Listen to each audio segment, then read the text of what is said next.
real estate absolutely changed my life. That's why I'm so passionate with them, because I'm like, it's yours and nobody can raise your rent. Nobody's kicking you out. If you do something to the walls, it's yours. You can change it. You can leave it. You can do whatever you want. So you had a portfolio of rentals that you didn't like, somehow liquidated them or changed them, and now you have a portfolio of rentals that you do like. What is the difference? Real estate can really take single people, married people, young people, old people, anybody to another level if they want. Who do you surround yourself with to feed that energy to keep you going to the next level? So welcome to Own the Room with Pam and Gayle. I'm Pamela Santee, and I am so excited that you're here.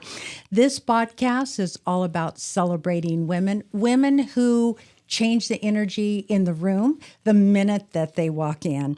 These are women who lead with purpose and intention, which is what we know all about you, that's for sure. Each week, my co-host, Gayle Phillips, and I sit down with incredible women such as yourself who are leaders in real estate and a lot of the entrepreneurial things that you do. Women who are building not only successful businesses, but meaningful legacies.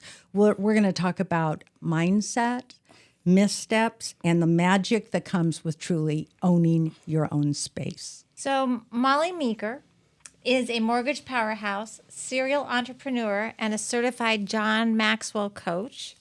She's been ranked in the top 1% nationally by Mortgage Executive Magazine for over 15 consecutive years, which is a testament to her mastery, precision, her unwavering dedication to clients. So Molly's story doesn't stop at lending. She's a true entrepreneur. She owns and operates a high-performing Turo fleet business, a portfolio of top-rated Airbnb properties, a strong real estate flipping track record, the Porter Project, executive suites in Fresno, and you have multiple laundromats with delivery services. So we've talked about you're a speaker, you're a trainer, and your heart for philanthropy, serving on boards, and leading community fundraising is just as strong as your business achievements. So, Molly, welcome to Own the Room podcast. Yes, we welcome. are honored to have you. Thank you. Well, so Molly, so tell us, let our audience get to know you. Tell us about yourself. Well, and of course, Gayle just did a fantastic job. I mean, nailed it. I'm exhausted listening to all the things that you do. I was just going to say I need a vacation. Yeah, you do. After hearing that.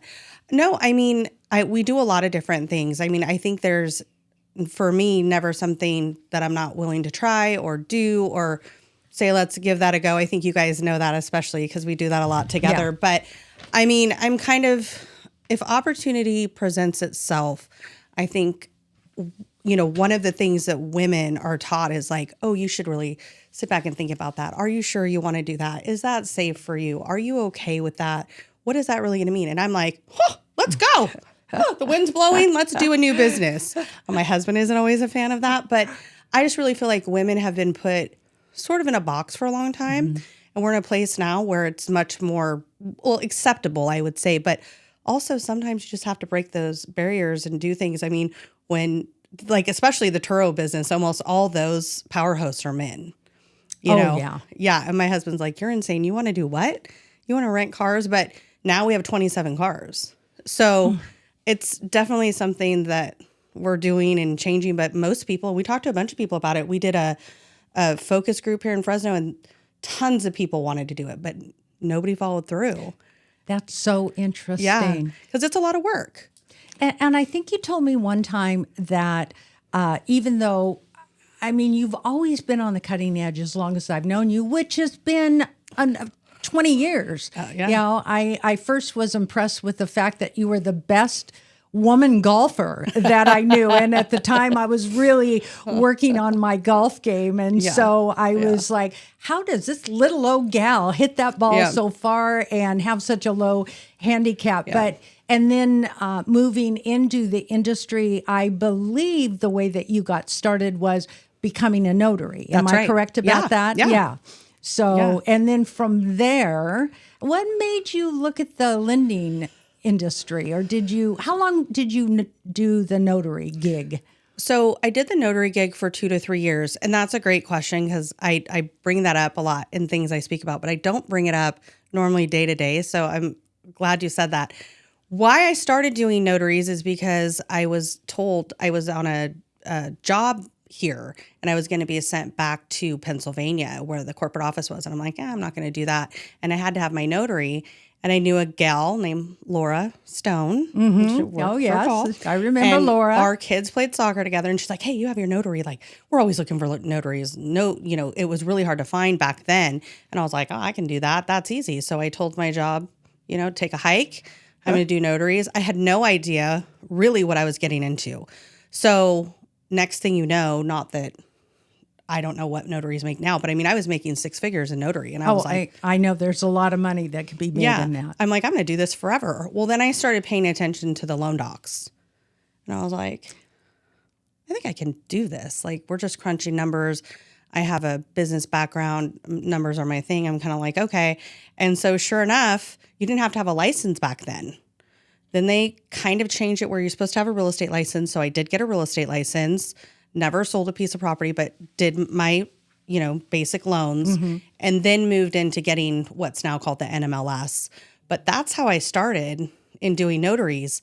But also when I bought my first house, I had a terrible experience. Oh, really? And when I started doing this, I was like, I'm going to make sure that everybody leaves the notary room feeling like this is the best thing that ever happened. You realize quickly that's not always how it's going to be. But that was my mindset, right? I was like, I can do this. And then when I moved into loans, it actually, looking back now, it should have been the natural progression for me because of the experience that I had. I was like, there's got to be a better way to do this. So that's kind of where that came from. What was your first entrepreneurial venture outside of lending? So now you've done the notary, now you're a lender. What was your first entrepreneurial venture and why did you pick it? Well, let me go back. When I was 13, I had a snow cone stand on the side of the road. Oh, my goodness. In Dunlap, California. Why does that not surprise me? Yeah. And I told my dad I wanted to work during the summer, and he got me this cart. And I literally posted, I should have never been on the side of the road. I should have never been up there by myself. It was an all cash business. It was $1 a snow cone. My CB handle was the snow cone girl.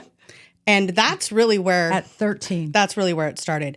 But as far as the next venture here, I've done a lot of stuff that I haven't done really well. I had a portfolio of rentals before this portfolio that I had now, and I hated it. I was like, I don't like dealing with people. Everything's a mess. There's always a problem. I don't want to do that. So I would probably say I started buying property pretty much right after started being a loan officer and really figured out that's how you build wealth. So you had a portfolio of rentals that you didn't like. That's right. You somehow liquidated them or changed them, and now you have a portfolio of rentals that you do like. What is the difference? Well, I like them because their interest rates are all under 3%. Really because I learned a lot more about math, a lot more about managing people, a lot more about being able to handle situations that aren't easy, because it was always a situation that wasn't easy then, right? And I probably didn't have the mental capacity to be compassionate and say, oh, your water heater is broke on Thanksgiving. I'm really sorry. Let me see if I can get someone out there.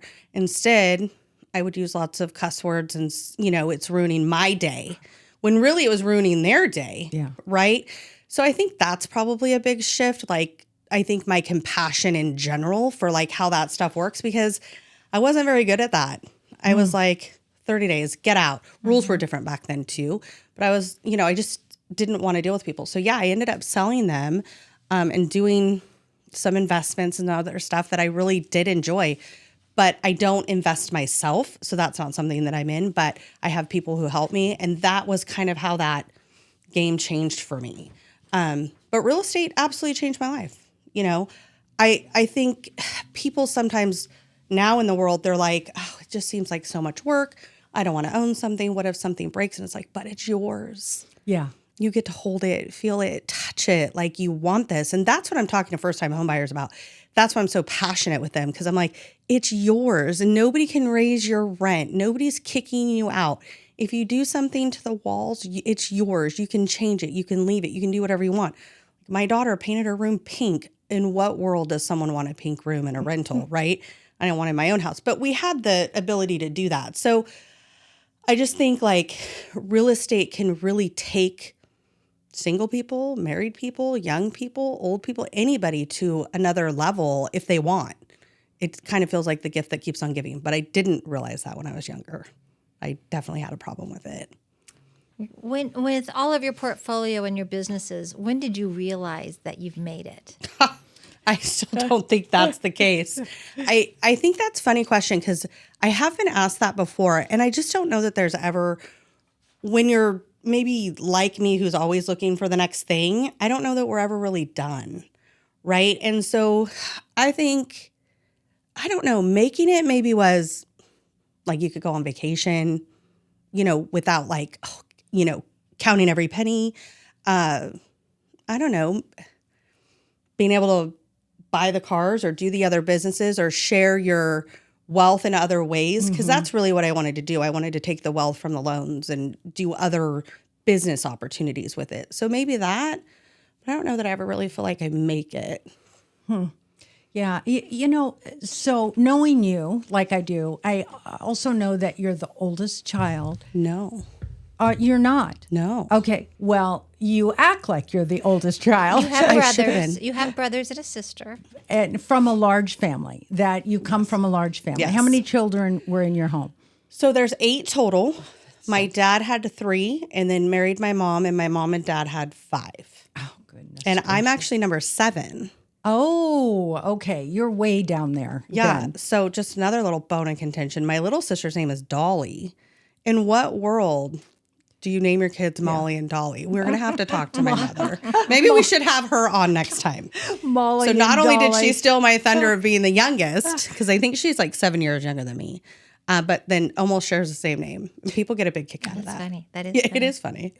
That really is. But Yeah. yet it feels like that you're not only a leader in our industry, everybody knows you.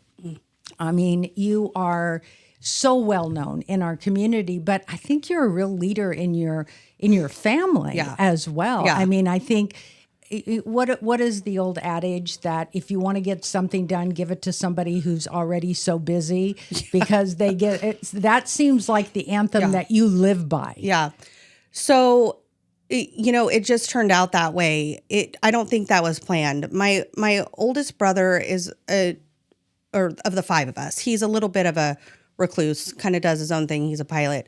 My other brother, Jerry, has 6 kids, who we love and help and have all the time, and they come over and it's great. My oldest brother has 1, and then I have my older sister, me, and then my little sister. But we're all college graduates. We're all readers. Like one of the things that my grandfather was like, this is, college was not really an option, if you will. Like you kind of need to do that. And then, it was, he held our family really together. And so I feel like I kind of took that to heart a little bit. Like, and I'm also centrally located. So that helps. My mom can come. My brothers are close. My little sister's down there. So, I mean, it kind of just worked out. And then I have a bigger house. So it's kind of nice. So they all come. So we're doing Christmas and it should be an absolute disaster and we'll love it. So you have a huge heart. And Yes, she does. that heart shows up in your philanthropy. When did you decide to start getting involved in philanthropy in the community, and or what was it that pulled at you, that pulled at your heartstrings to bring you into that world? I think that's, there's probably multiple answers to that. But I will say that I think there's a lot of people that want to, help or work in certain organizations and don't know how. So when you talk about making it or whatever, right, you can write big checks, have your name on the, board or whatever. But I think it was like the smaller, trees like you guys are doing and stuff like that. So I always kind of started with stuff like that. Now we do much bigger projects, but also that I think a lot of people want to give and they don't know how. So I really kind of tried to specialize in pulling it out of those people, even if it was $10, $20, $30. A lot of people, that's what they have. That's what they want to give. And we want to take it for whatever organization we're working with. And I've learned a lot of lessons from that.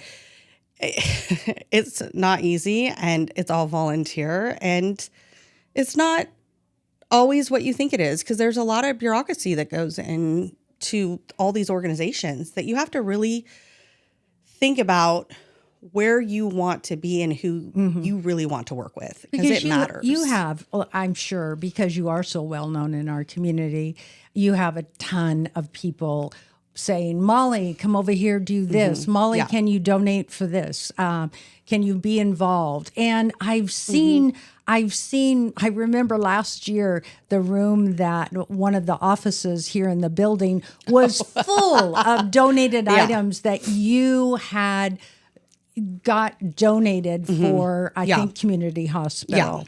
So that seems to be quite a passion for you. There were a lot of us that did that. We do an event actually we do 2 events now, and it's actually for our neuroscience institute to be built downtown. And it's well on the way. I think it's going to be open within the next 2 years, but it's so that we can keep care here. And there's a whole story behind that we can probably do another day. But I think in a location like we are, there's a ton of wealthy people here. There's a ton of poor people here. Yeah. So somewhere, you find the medium. I think having these hospitals that can provide care that the lower end people wouldn't be able to go get, right? So you're like, the rich people, we love them too. Yeah, we want them to be too, okay. But they can go anywhere. They can go anywhere, right? So I think that's the passion, right? Do you have any experiences, or have you had any direct experiences, I should say, where you've seen what you do pay off, or that's pulled at your heartstrings that says, I need to do more of this? Well, yes. But I will say right now, I'm doing a lot of the dog stuff, which is crazy because, I know healthcare is important too. But so we foster dogs all the time, but we have 5 of our own. And so somehow my husband just keeps bringing home dogs. And I'm like, hey, this is a lot of work. It's like homeschooling or whatever else we've talked about. But I'm really passionate about that. We've been able to adopt all these dogs out, except for one as a foster fail. But I have friends that have never had dogs before, and now they have dogs. And that's a cool experience. But those dogs are coming from backyard breeders here locally. And so this organization calls us and they're like, can you go pick this dog up? I'm like, oh, what am I getting myself into? So, and I'm really having a great time with that. So that brings you joy. I think so, because I don't know if I'm getting older or all the events are great, but sometimes you don't want to get dressed up and go do all that stuff. So the dogs are like, it's a passion project. Yeah. Don't get me wrong, because they're a lot of work, but it's just fun for me right now. Fun for us, I would say. So that's the fun part. Yeah, for sure. Well, they say that dogs are angels with tails. So, and they do bring you such love, unconditional love. I could see where with all of the businesses that you have, that I could see where that would be not just a passion, but a healthy passion, a healthy outlet to serve others, even though they're animals in that capacity. Yeah. And then through Community Hospital, they also have lots of different things you can do. We happen to do neuro, this women's group that I'm in, but there's cancer, there's burn, there's basically anything that you would want to donate to, you can. Sometimes that's intense. Sometimes it's nice to have something to fall back on, So for the audience that might be watching today, is there someplace they can contact you or contact Community Hospital if they want to contribute to the hospital? How would it be best for people that might want to get involved with Community Hospital or with the dog fostering program? More than welcome to reach out to me direct, and maybe we can just put my contact info on the podcast. Sure. But I'm pretty much, if you Google Molly Meeker, you'll have no problem it's finding her. It's kind of everywhere. Yeah. That's why when people are like, we couldn't find your phone number, I'm like, you didn't try. There's no, you didn't even look. There's no way you tried. I even have a moving truck that has my face and phone number on it. So you didn't try, but yeah. So let's talk about that moving truck. Okay. The moving truck is a large commercial. Tell us about it first. And then why did you get this moving truck? So I've always thought, how can we keep providing services to our clients, right? To keep them coming back, but also keep them talking to other people about what we do. So there's a company I can help anybody with on that too if they want to reach out to me. They wrap it. You can pick different sizes. I think ours is 15 feet. And, the whole idea is that you're putting on there what you do. And then we have some sponsors on the back, including you guys. But I wanted to do it because I wanted people to, when you buy, sometimes you run out of money, right? Like you're just out of money. And like nobody wants to be my age and get their friends together for a case of beer and pizza anymore. We're not 20 anymore, right? So I'm like, great, here's this truck and this service. And it's also great for community projects. So for example, we're doing a community project this coming weekend and we'll be using the truck for that. So, it's free to use and it's an advertising piece, but it also gives people just kind of like, I don't have to go spend another couple hundred, $300-$400. I mean, these U-Hauls are very expensive. I mean, I don't know the last time you priced something like that out, but by the time you add everything up, I'm like, well, this is just something else we can provide. So, I mean, that's why I did it. And then honestly, just like everything else I do, it made financial sense, right? If you're going to advertise or you're going to put your money somewhere, pay attention. Like what is the best ROI, right? Where's you're going to see the highest return. And I thought that was, we'll see how it goes. But How did you feel when the truck pulled up and there is a bigger than life Bigger than life, not life size, bigger than life. It's a lot. It's a lot of face. What did you say? Did you say, "Oh my gosh, what am I doing?" Those were some of the words, but you know me better than that. I was like, holy heavens, that's a lot of head. A lot of them look like that, right? A lot of them have everybody that I know that has one has like their thing. But when you see yourself, you're like, wow, that is a lot of head. And we joke around about it because now it's been all around town already. So people have sent me a bunch of pictures and they're like, oh, on the move with Molly, here goes Molly, all the things. And the feedback has been fantastic. I thought the feedback would be a little bit more like, geez, Molly, did you not look at the specs before you put the picture on there? And honestly, my husband did most of it. So, I mean, it's a lot. There's a lot of face. So it takes a lot of confidence to be able to put your face on that rolling billboard, if you will. Well, how did you get the confidence to do that? Well, I didn't quite know how much confidence it was going to take until I saw it. I'm not kidding. I mean, it is a lot more of me than I thought. Really, we were there when you saw it for the first time. So I was kind of like, this is crazy. And then I did kind of think like, oh, what's the backlash going to be? What are people going to say? Because it is a billboard of me. But you look around. There's people have billboards and trucks, and people have their stuff all over their cars. And honestly, I don't know that I really thought about the confidence piece of it. It was too late. It was done. So there was nothing we just did it, and then once you saw it, you sort of did this little mental exercise. And then how did you pull yourself out of that? Oh my gosh, I can't believe I'm doing this. I don't think there was an option.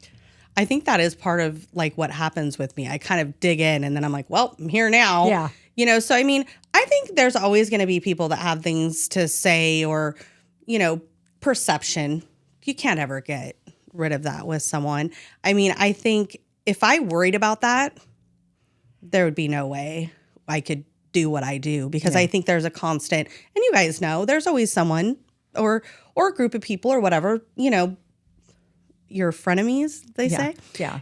So it's the fine. higher your profile, the more shots you get. I don't really care what anybody else thinks as long as it does what it's supposed to do. And I do. I think that it will. Yeah. Yeah, I think it will. Absolutely. Yeah. I love it. Now that I see it, I think it will too, even though my head is a lot bigger than I thought. Well, and I think also what's a testament to how well you're thought of is by the people that are on the back side of that trek that immediately signed up that said, I want to participate in this, as we did, and as the other people that are advertising on it, that we all support you and know you and knew that this was something we wanted to be a part of. So we appreciate having the opportunity of being on your rolling business billboard. I appreciate it. When we were talking about, you guys were like, we're in.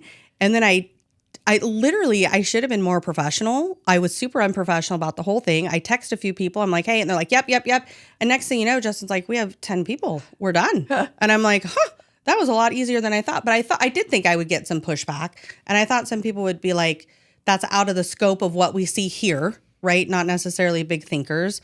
But we did try to be strategic about the people that we asked first, because they're all people that we do a lot of work with already. So it made sense. And we want to provide the client the option to have these people in their future, right? That's the whole point of it. Or if someone sees it driving down the street, they can see those ads and say, oh, maybe we should, talk to this person or that person. So that was the reason for it. But it did happen a lot faster than I thought. Yeah. And I think it's a big success. I congratulate you for having the cojones to actually follow through with it, because a lot of us would have that imposter syndrome that potentially could set in, and for you to work your way through it. Does any of your coaching, do you coach yourself? Do you are a John Maxwell exactly where I was going. coach and trainer? How has that impacted your business and how you approach things?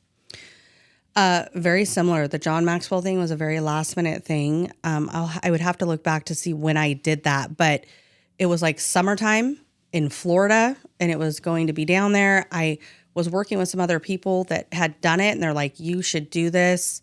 I've already read a bunch of his books. He's a very well known author, right? Has all the things. You don't have to be certified to know all the things that he does. He's everywhere. And I was like, I'm going to do this. And my husband, who unfortunately he doesn't get to be here to defend himself, but he was always like a no, like, why are you doing this? And now he's the entrepreneur. We'll get into that another time. But he's like, this is crazy. You're going to fly down there for 3 days and do this and come back. And I'm like, yeah. And I didn't know anybody else that was certified. I didn't know what I was getting into. And I thought I just wanted to learn more, right? I wanted to be put in a position where I could see what that was about, learn more, and add something else to my resume. And I was already coaching. So it seemed to make sense to have a certification, and it was great. And I'm still friends with you sit at the same table the whole time. I'm still friends with the whole group of people that were at that table. It was a great time. That's great. Yeah. Molly, we're always talking about that we are the sum of the 5 people that we hang around. And, as I've known you again for so many years, and I've watched you, and I see how entrepreneurial you've been and the way that you've grown your business from nothing to something, and so notable in our community. Who do you surround yourself with to feed that energy, to keep you going to the next level? So I have some different perspective on that than some people do. Some people are like, you always have to surround yourself with these people, right? Which is true. You do. You need to have that outlet. But I have some very grounding friends that are like, you're just a normal person. Like, get off your high horse. Like, they are making fun of me for the truck, right? Oh, I love that. They're showing up to, all my events, drinking and getting the free drinks, right? Yes, they do all their loans with me. But so there's this core group that I have that, on the flip side of that, keep me very grounded. Mm-hmm. They're like, you're not that cool. Calm down. You're not all of that in a bag of chips. Nobody cares. Right? You come in here looking like a hot mess every Friday or Saturday night. But it was funny when COVID happened, because those girls were like, we've never spent this much time with you, because I traveled a ton for work and I was always gone. And then when I wasn't traveling far away, my territory was huge, right? So I was always in the car. That was a really interesting thing that they said to me. And I'm like, wow, are they still going to like me when they do spend this much time with me? Because COVID changed everything so much. So for me, it's really who keeps me grounded. I love that. I do, there's something to be said for putting yourself in rooms, but absolutely, a lot of those rooms for people like us now, and maybe you guys can fill me in on this too, but like when you go to the Zillow stuff or the other, that's where you're getting a lot of that feedback, because you're already thinking really big, and some people think you're crazy when you talk to them about it, but you get in a room with a bunch of other people, so they're not always people you know.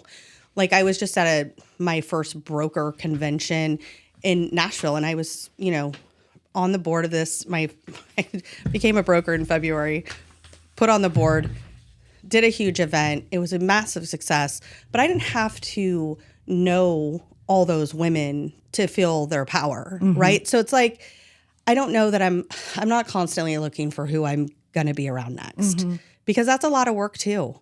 And I'm also to a point, which this may sound a little egotistical, but it's like, a lot of people want something from me, kind of like what you're saying. Yeah. And sometimes I just want to be like, I want to go over to my girlfriend's house, have a Truly, or, and just chill out. So I think there's a time to be on and a time to be off. That's a really important point that you make, is finding balance and having a chance to reset and to recharge. Because when you're working and pushing as hard as we all push here, that, and then having this core group of women that support one another. And that helps keep you grounded. They I sure love do. that. Yeah. They would love to tell you about it.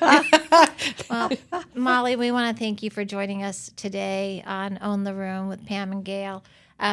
We are really appreciative of everything you do, the coaching that you do for our team, for us personally, for your friendship. It's a pleasure watching you navigate all the things that you do, and every once in a while I'll go, oh my goodness gracious, I should be doing that. So you help spur our own That's true. entrepreneurialism, and you're a great example of that. And so we appreciate you being here today. Thank you. Thanks for having me. If today's conversation resonated with you, please follow, rate, and review the show. Your support helps us reach more women who are ready to own their voice and their vision. So we're going to own the room. Own the room. Thank you for joining us. Thank you for joining us.